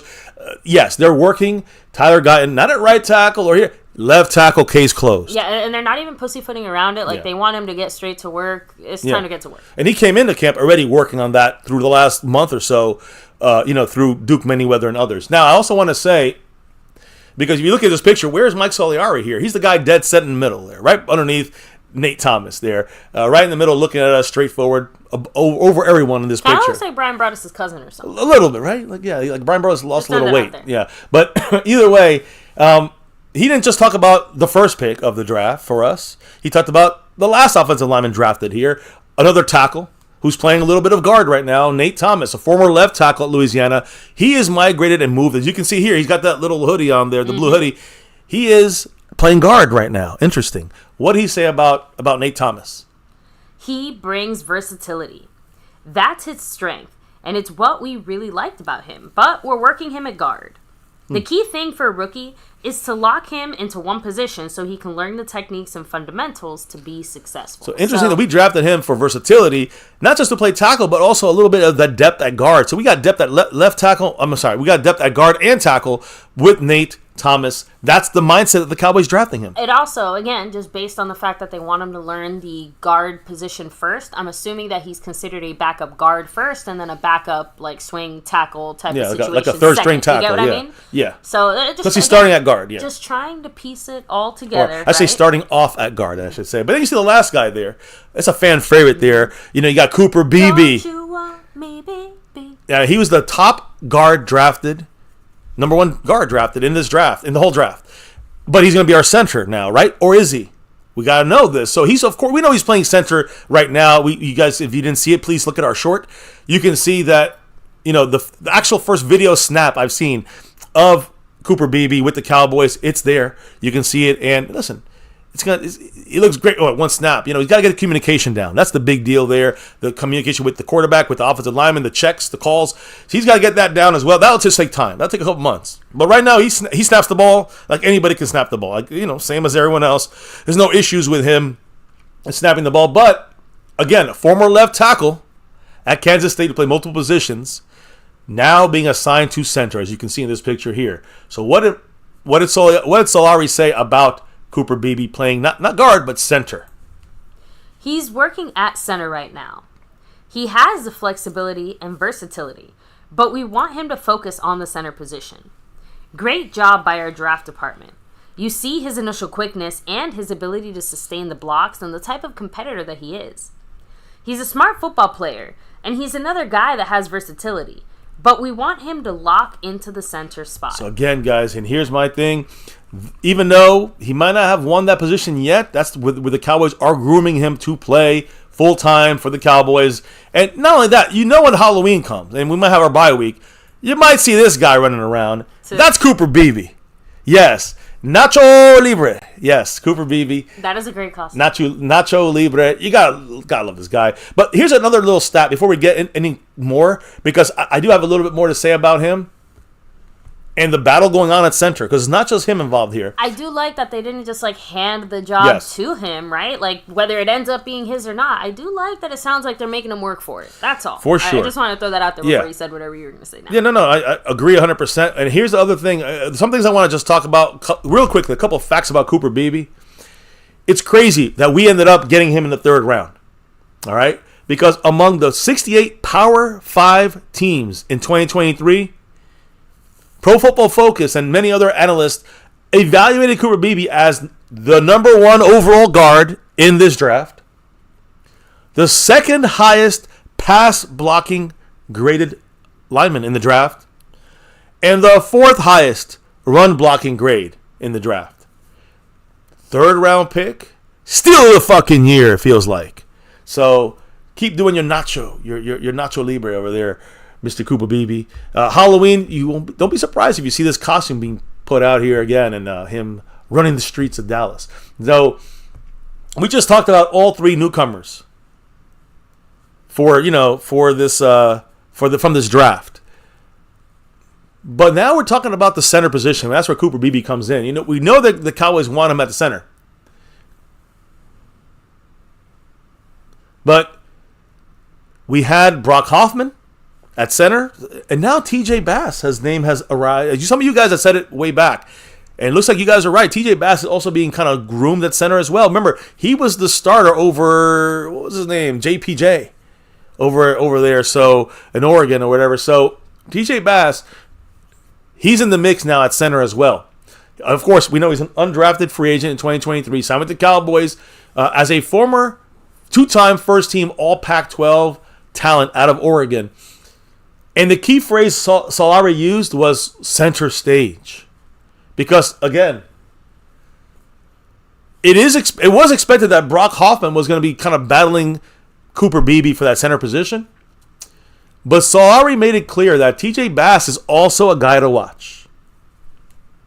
So, Solari did make a mention about the fact that it's not just going to be given to Cooper Beebe. Yeah. You have to earn it, and it's not going to be given to Brock Hoffman because he was center last.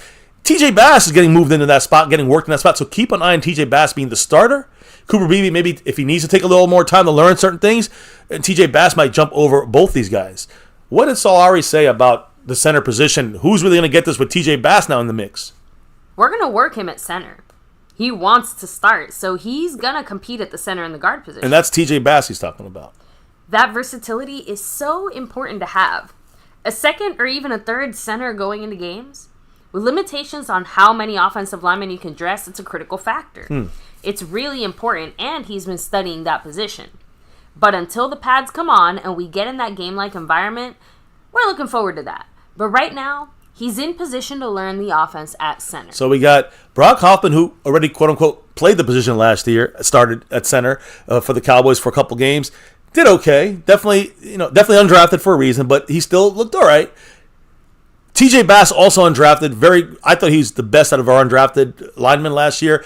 But now, he did play center, and the Cowboys are working him back at center as well. And then, of course, last but never least, Cooper Beebe, who is definitely going all, balls to the wall, center. So we got 3 guys that can snap the ball, it looks like. They're going to fight for this center spot. And if they don't win the center position, you still got Brock Hoffman playing backup center. You still got, someone like TJ Bass is playing. He's a backup center and the backup guard. You know what I'm saying? Like, you got a lot of guys that can play multiple positions. The versatility that helps. The Cowboys used Brock Hoffman, TJ Bass, and Cooper Beebe here, Nacho Libre, I guess you could say. In the inside trenches of the offensive line as an interior offensive lineman, center and or guard when needed. That's all three of these guys. So, hey, listen, in one game you might get Cooper Beebe has to come in there at guard. And then you're going to have to bring in Brock Hoffman and TJ Bass at center. It's going to happen sometimes. Don't be surprised if it does have to happen. So we have good, solid stuff inside that they feel real comfortable about at center, snapping the ball, communication with the offensive line and the quarterback, but also can play multiple positions on the offensive line as depth or start. So I like what Soliari said and kind of gave us a little input and information about what's next for this offensive line. What are you guys thinking out there, in the MCF family world? So, first of all, I think I get our force like, what the fuck? Pinche Nacho Bibi. Oh, I thought that was funny. Lost in Translation said, cheers to the Chubby Wubbies. Heck, yes, guys. One thing that we've always valued versatility in our offensive linemen, so it's not so much that has changed. It's just that it's obvious that is an even bigger factor than it was before for our front office / the coaching staff right now, currently, right? So, Aztec Aguilera 4 also throwing out there, Lamb is rumored to be the cover of, Madden 25. We'll see. I kind of hope not, because we all know the supposed Madden curse, right? I think that was broken, though, by Mahomes. Good point. I think so. But, again. I know. They'll curse us the worst. That's the way it goes. So, Lost in Translation also wants to know, how much bubble wrap do we have for CeeDee Lamb? Probably not enough. Yeah. So, as we finish the offense, let's stroll over to the defense real quick. And I'm going to bring up this new coach that I love from when we brought him in here from the Commanders. Mm-hmm. He's a Cowboys defensive line coach. His name is Jeff Ziganina. And I know I'm saying his name wrong. Ziganina? I know you guys, somehow. Zganina. Zganina. Yeah. Okay, so Zganina. Jeff Zganina. He spoke, and we'll probably have a couple more quotes. He spoke, if you watch the video of him, you're like, this guy's an asshole. And I like that. So, he explained. So basically, he said that he set the tone early in his, with the players, but also in this, press availability segment the first time in Dallas. Right? He explained that basically he brings this quote unquote loose cannon intensity to the defensive line room. Like, he brings it. Like, I've seen this guy. The biggest issue with him is he says he has a bad temper. I was going to say, that sounds like a polite way of saying, you never know when I'm going to snap and lose my shit. That's what he's saying. He's brought it. He's been known for being an asshole in the other place he's, the coached, and he don't take any shit. We need that on our defensive line to stop the fucking run. So give him whatever you got to give him. But he's bringing intensity to the defensive line room, he said, and he said that kind of coincides with the attitude of new defensive line assistant coach Greg Ellis. And again, kind of, I would say, the problem is Greg Ellis is not like a screaming kind of guy. He's tough, but he's like a nicer explaining kind of person, right? He has a more mild-mannered style. Like Ziganina has a fucking just in-your-face asshole style. So they asked him, well, you're always upset. It's like, what is bothering you? And he said, everything. That was his answer. Everything bothers me. Okay. I like this guy. This is a guy that he knows how to feel.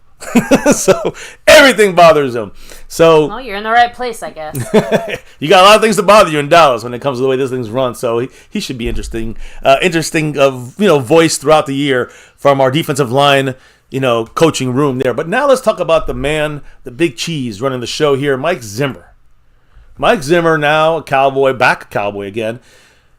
And we talk about basically the Cowboys' defensive coordinator's structure, the changes. And one of those things is Mike Zimmer will be on the sidelines, unlike Dan Quinn. Okay. Dan Quinn was always up in the booth. Seen that. Yeah, so now we know Zimmer is going to be on the sidelines during games, not in the booth. What did he say about that, Zimmer? I've always been on the sideline, number one. Number two, I want to catch them when they come off the field so I can talk to them. If there's adjustments that need to be made, I want to be able to sit down and do them with them. Yeah. So again, we're going to have a little different feel here on defense than Dan Quinn for 3 years, being in the booth, not on the field. Now you're going to see a guy to be right fair, there. Quinn didn't start off in the booth. Just throwing that out there. No, but he did with us. With us, he did. From day one, he was the booth for us. Okay. In his career, of course, he's been down in the field. But for us, he's been in the booth from day one. Day one, Zimmer's on the field. So that's a whole different feel for all these defensive players, including like Micah Parsons, who's only known his defensive coach to be up in the booth. So interesting little change there. Now, what about the situation, which to me is one of the biggest kind of news quotes or newsworthy things of the day, and that's about Mazi Smith. What did Zimmer say about Mazi Smith and the weight situation, his weight? Obviously, he was a high draft pick, and I heard that he kind of struggled a little bit last year. We're going to start with the basics, get him in a good stance, get him using his hands the right way, getting his footwork the right way, and then kind of go from there. We anticipate he's going to be a good player like he was in college. And as far as the role that Mazi Smith is going to be playing this year, even that's changing. Zimmer's saying, quote, "We are probably going to play blocks a little more than that. Try not to get reached so the linebackers know where they're supposed to fit." Now, what does that mean? Mike Zimmer is telling you what they're going to use Mazi for and how. How is that different from how we were using him before is my question to you. Well, again, he's more going to be used as a run stopper, not a pass rusher. That's what Dan Quinn tried to do with him.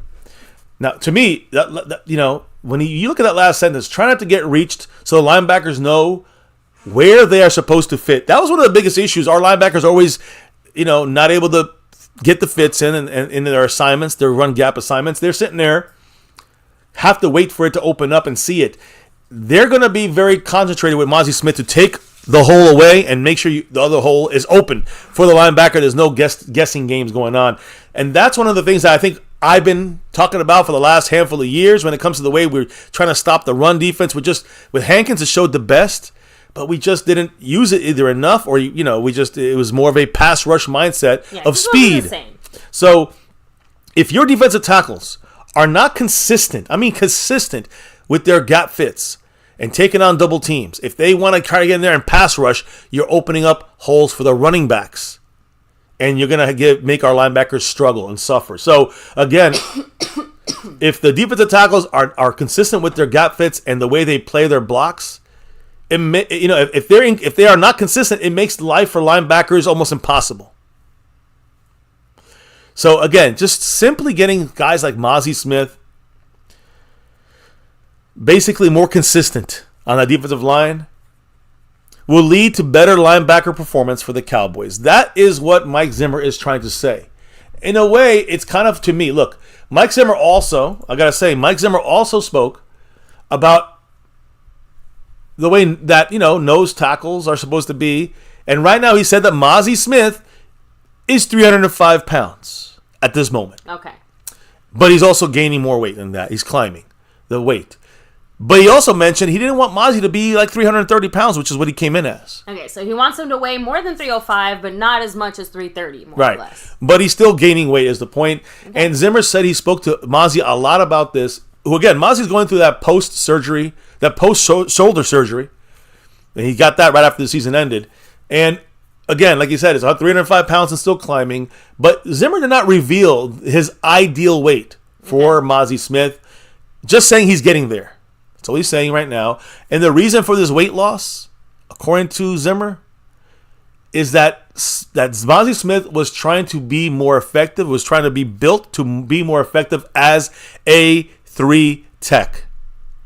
Another Oza Odigizua. So this is Dan Quinn. I was going to say, why do we insist on trying to fit round pegs and square holes? Why would he draft a guy and then basically try to turn him into the opposite of the things that he seemed to be doing the best at and excelling in college? Yeah, and again, in Dan Quinn's defense back with Seattle, with Atlanta, they always had a big nose tackle. They always had a guy like that. Why would we take our first round pick nose tackle? It's supposed to be that guy, and then make him an Osa Odigizua type. That's stupidity. That is stupid. And I don't know if was it just Dan Quinn saying, we're going to use the speed is going to help here, because Mazi was not getting off the line of scrimmage, and that's what really hurt him. So maybe he thought losing some weight make him quicker, but then he won't be able to stop the run. So this is the issue that we kind of seen last year, and I was really pissed. We all were pissed about the way Dan Quinn handled Mazi Smith.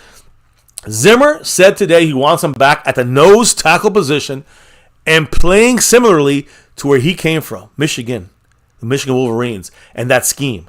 That's the way he's going to go back to the scheme he kind of knows and the job he kind of fulfilled with Michigan and what got him drafted in the first round. That's the plan with Zimmer this year. It's the opposite of Dan Quinn taking him from where he was supposed to be at this exact spot. And then they reduced his weight, 30-something pounds, 35 pounds, and made him a 3-tech. This year we're getting that poundage almost all the way back and moving him back to the nose tackle, 0-tech, 1-tech spot. And that is similar to Michigan's scheme, which is going to help him kind of, just get back on track, I think. So we'll see how Mazi does under Zimmer. To me, it's got to be an improvement because Dan Quinn was screwing up. Unless this guy doesn't have the ability, Mazi Smith is just a bust, well, then no one's going to help him. But I think that is good news for Mazi Smith and good news for our Cowboys on defense. The only thing that worries me is the fact that he's still rehabbing from surgery. That means he's not going to be getting the good weight. He's not getting the muscular weight on there, right? It's going to be... It's a bit more flub weight? I think it's going to be very difficult for Mazi to get on the good weight because putting on the bad weight, it could make the issues worse that he had last year. Okay. That's why it's important to not put the weight back right away. And if he's going to put it all back now, he's going to eat McDonald's and, Where did he end the season at, more or less? Like 295. I mean, so far he's gained really 10. only gained about 10 pounds. Right. That's not the worst, all things considered. But like you said, based on the timeline of his rehabbing, good chance that most of that's not the good kind of weight. Just throwing that out there. If he's only just to the point now where he's able to start... Well, some of it might be good weight, but it might not all be good weight. It's 10 pounds only right now, but we'll see where this goes. Hopefully it'll be a time. Again, it's the thing with him rehabbing all the way till training camp. Will he get a chance to put on good weight? I don't know. So that's the big question. We got to wait and see. I'm just being real with you guys. I'm not going to feed you guys bullshit. I'm going to feed you guys the real here. So that's the situation with Mazi Smith. Sounds like Dan Quinn was trying to make him into a 3-tech. Sounds like it's great that Mazi Smith's going to be made by Zimmer into a 1-tech again where he needs to be. Put up some poundage. Hopefully it will not make his problems worse if he's putting on bad weight. Like unhealthy weight, but if he puts muscle weight on, and then, he's going to get closer to what Zimmer wants to see at the nose tackle position, which will help us in the run and help us see what this first-round pick was supposed to be used for in the first place. Fuck you, Dan Quinn. Fuck you. So, anyways, that's that situation with Mazi. Any quick thoughts on the Zimmer quotes and the Zimmer discussion, especially regarding the Mazi Smith situation in the chat? Of course, Mac Aldana said Cowboys are all about second chances. Lost in Transition said he's getting to that Wilfork weight. So Wilfork's nice and big though. He did a good job. But yeah. Let me see. Asmodeus also said DQ was auditioning for his next gig at the expense of the Cowboys. Yeah, he wasn't even paying attention to our shit. It's hard because football, you always kind of have to have one foot half out the door. So I don't really blame Quinn too much, but yeah, sucks that it's always at our expense, isn't it? So we always somehow fall on the man uphill. Go the other way around? I know we never get the super awesome coach. We get to then it's or the team we're playing in the playoffs. Maybe their coach is not really paying attention. They're looking for their job somewhere else. I don't know. We never win. Anyways, moving on to the last part of the defense. And then we're going to go to special teams, and we're done, guys. We got like another couple minutes left. So take a second here, guys, to hit like, subscribe, hit that notification bell. Follow us anywhere and everywhere at MyCowboysFamily, of course. The Discord link for that's in the description box down below. And, no one's dropped the loves tonight so far, guys. So Jason Renfro is still holding on to that stream 20 boss. points, yep. That's right. He's the formerly known as the Tony Pollard. Right? Now it's Sheldrick Redwine. And shout out to the man showing the love, Mr. McLovin. He's not just your sponsor of the week, he's also your Cash App King. And Cash App King back to back like our 90s Cowboys. Although, speaking of kings, the membership gifting king is... Not Don Scott, but welcome into the family, Don. Up. Welcome to the family, much love, and go Cowboys. But yes, the gifting king is the same guy we've had here gifting memberships for the last 5 weeks. He got 5 on it. Quite the streak. Jason Renfro. He dropped 3 was enough to get the win over Skeptical Fan last week. And yes, he's got 5 on it, 5 in a row for Jason Renfro. But there's no leader right now this week. Will he go for more? Will he go for 6? We'll have to wait. See what happens by the end of the week. So, again, we'll keep track of all that. But McLovin, not just a sponsor of the week, Cash App King, but also the leader on both those boards, tied with Multi-Super Cockle. I know. Anyways, McLovin, much love to him. Jason Renfro as well. Everybody else in the house, thank you guys for dropping the love from last week and on the After Dark session. Let's continue this here and wrap this up kind of quick here on MCF here, so we can go MCF after dark and maybe a little mini party. Anyways, here we're talking Cowboy football, and here we're talking about our secondary, and mainly Trayvon Diggs, who we know went down in practice last year, after week 2, and week 3 in practice before week 3 game against the Cardinals, went down with a torn ACL, and he's still currently. We've seen some video. I posted some videos of him there working his way back. Should be ready for a training camp, we hope. But all signs are pointing to the fact that this first team All-Pro cornerback Trayvon Diggs is making great progress getting back on the field. Al Harris, who is got a promotion here. He's not just a defensive backs coach; he's also the assistant defensive coach. So, what did he say about all these guys here, Trayvon Diggs specifically, and the situation with the defensive backs? So first, he said, quote, "He looks good. I was just watching him. Britt Brown is doing a great job. As far as timeline-wise, I'll leave that up to Britt and his staff, but for what he did today, I thought he did a great job. He looks good." So again, guys, great news. I'm not a doctor, but he's looking good to me. Yeah, Trayvon Diggs on the road to, ahead of schedule, at least it looks like, or maybe, but I would still take it easy with him all the way through training camp. But it sounds like he's doing. It's just nice well. to see him, progressing where you expected / a little bit better. Yeah, well, you need him to, right? But Diggs is going to rejoin Deron Bland, and yes, not Stephon Gilmore yet, but Jordan Lewis in the slot as these 3 cornerbacks going to take over the starting role in 2024, looking to quickly regain that form that made Trayvon Diggs one of the best at his position. Al Harris was also asked about, seeing, his personally groomed and coached all-pro cornerbacks, Deron Bland, Trayvon Diggs, both these guys hopefully back on the field together this year. At the same time. Yeah, what did he say about Diggs and Bland being on the field again? He's like a kid in a candy store saying, quote, "Shit, I'm fired up. I'm fired up." When you can get guys that you groomed, coached, or mentored and see your work on tape, that's all I can ask for as a coach. I'm fired up. Love it, love it, love it. So Al Harris really getting these guys to the elite levels here. Trayvon Diggs, of course, and Deron Bland, and it is. It must inspire similar feelings as like a proud parent watching their kid, take sure. their first steps or something like that. Going through, I did that. You see in the film getting better from the techniques you coach them with, and they're producing that. You can't get anything better than that. And so it's similar to those days where we kind of wish we could always see our offensive line all together with the rest of our offense. Yeah, I would very much like to see Trayvon Diggs join the rest of this pretty stellar defense and go out there and make his mark along with the rest of the team at the same time. And with Zimmer's new kind of defensive scheme, he's got to get on that too, right? So now we got the last part of things. We close this thing out tonight. Do a couple shout outs and then we're done. But don't forget about special teams, baby. You love special teams. So Cowboys special teams coach John Bones Fossil, very, very, very, very excited about Cavante Turpin and his ability to get more opportunities with his new NFL kickoff rule. But he did say, I think, some concerns he had about the early part of the season. What did he say? My concern is weeks 1, 2, 3. If we hit a big one, then opponents just give him touchbacks and say, "Oh, we'll give him the ball at the 30 and just not have to cover him." That's still a concern. I was hopeful we were going to make the touchback to 35, which was under discussion. But a lot more coaches were in favor of the 30. Because if it was a 35, I don't think anybody's given a touchback on purpose. But at the 30, you can be like, Cordell Patterson, Cavante Turpin, Keyshawn Nixon, hell with it. Keyshawn, yeah. Oh, Keyshawn, sorry. Yeah. Give him the ball at 30. So basically, against those more quote-unquote elite guys, the guys you worry about a little more in special teams, you can neutralize them as a threat by basically saying, "I'm just removing you as an option and going with the 30. So right now, basically what you're saying here is like, if you kick the ball out of the end zone or whatever it is, then you get the ball on the 30-yard line, and basically for the Cowboys, I foresee this being our usual starting point. And for most teams, you wonder if more teams will kick off normally, right, to these other teams that have lesser returners, and they will have more opportunities to break one.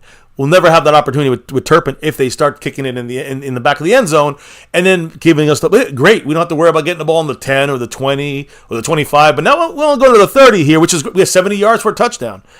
But that's why that extra 5 yards, it would have been 65 yards. I mean, at this point, you get 10 yards, you got a field goal attempt or something. You can have a 15 yards, you get a field goal attempt on one play. You can, so The coaches didn't want that. Most coaches want to hold it at 30, which kind of neutralizes the kickoffs if you wanted to. You don't want to give the ball to 30. You'd rather give it to 20 or 25 like in the past. Now it's a 30, yeah, okay, but it's better than giving them up on a 40-yard return. Yeah. So we'll have to wait and see how this happens, but you can see his concern. I guess worst case scenario, we get the ball these teams that have elite returners will get the ball in the 30 most of the time, which is, I guess, better than other teams will get the ball in the 20 or the 10 or the 15 sometimes. So we'll have to wait and see. And other ones will burst and get, home run, returns. And we probably won't get a chance to see as much of that. So we'll have to wait and see. Yeah. Now, there is one other thing he said about with the new kickoff rule. John Fossil said that the work begins in OTA number 1, where in the past he was focusing more on the punt and punt returns. He's focusing on kickoffs and kickoff returns now. From day one, instead of doing the punt stuff first, we got to do the kickoff stuff first because the rule change it's a new way of scoring points, and also other teams can score points. So we got to defend it well as well. So this is now his number one priority. It's not punt returns or punts anymore like they used to do. It is coverage on kickoffs and kickoff returns. You know what I'm saying? So Fossil said that there were, quote, a lot of unknowns still about the play, and it opens up different possibilities in returns and also different kinds of potential body types for special teams. Very interesting. A lot of unknowns, like you said, and we won't know this until a couple of years go by, and we'll see what works really well and what doesn't work as well. And right now, we're in the trial stage of kickoffs. Still trying to figure things out, of course. Yeah, so figure things out. We figured out today's topics, comments, quotes, thoughts by the Cowboy front office, players, and coaches. That's a wrap-up for the last 2 days. Tomorrow we will not be live. If there's something major happens, of course we will be. We know the major thing is happening already. There's a release of the schedule, so we will have a standalone video probably around like 8:30 Eastern time, so 7:30 Central time, and the full schedule up. We'll be on here talking to you about it real quick and just going through the basic games in like a 3-minute video. Just it's not going to be a live stream, so probably will not go live tomorrow. We'll be back at it on Thursday, Fan Friday, and then Sunday to close it out, it sounds like, for us. So we'll keep it rolling here as the things change, and we're getting revved up for May 21st when the rookies and vets get together on the field. That's when you're going to see more competitive football. That's when you're going to see the true team coming together. So that's and again, that's going to be probably the next step of this next phase, you can say, of the OTAs, which will be entering its final phases here, and finishing up at the beginning of June with mandatory minicamp. So we're around the corner, guys, just around the corner.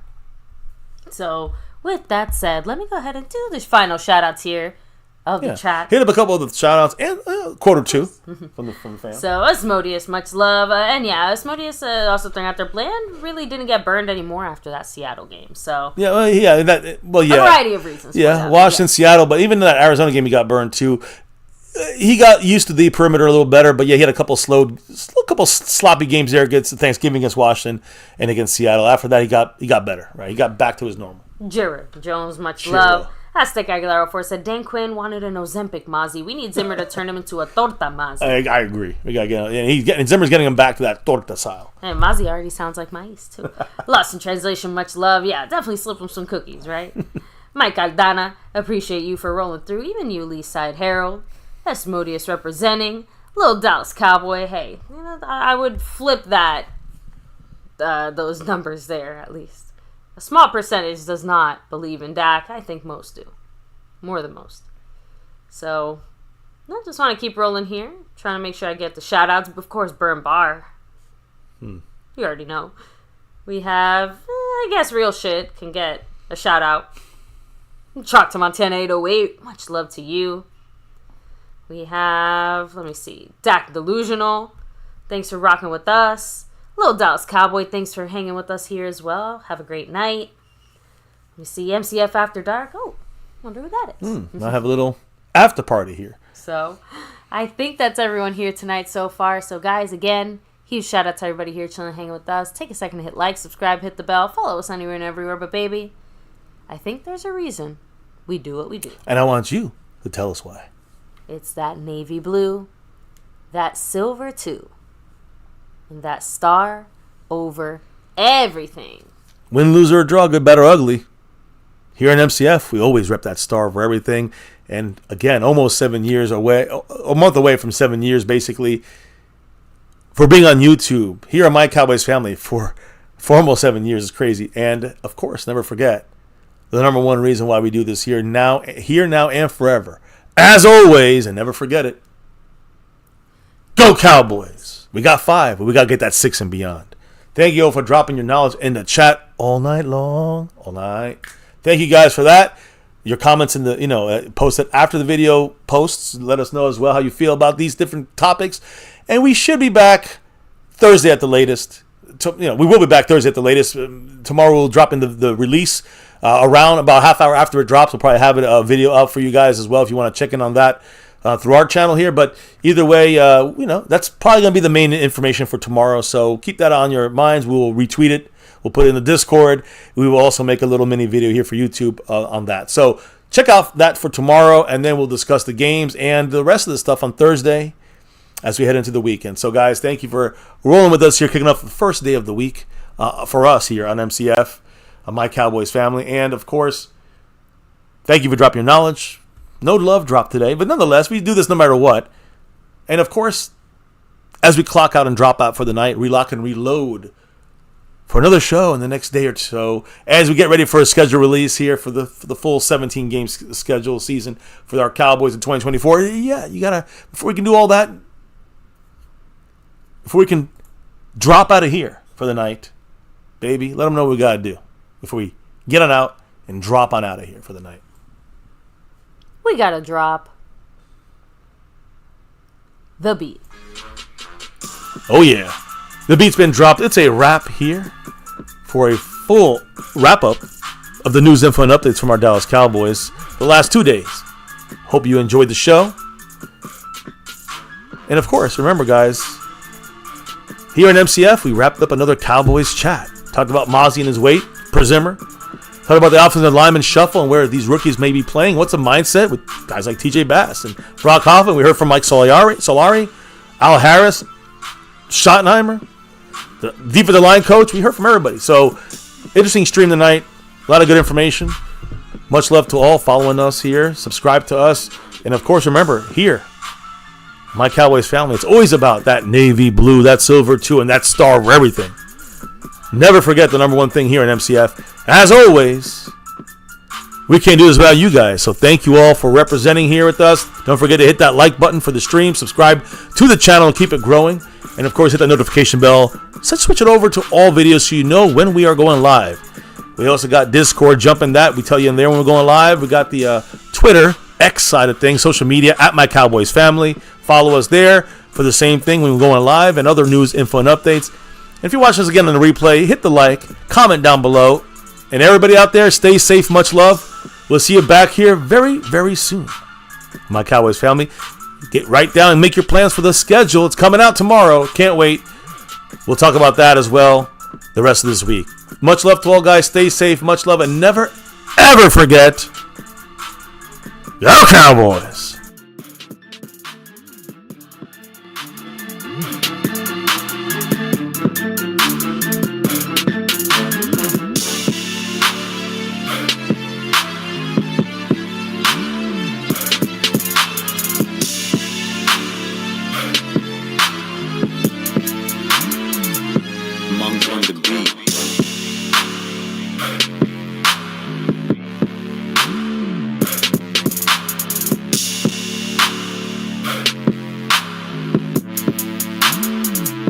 Monk on the beat.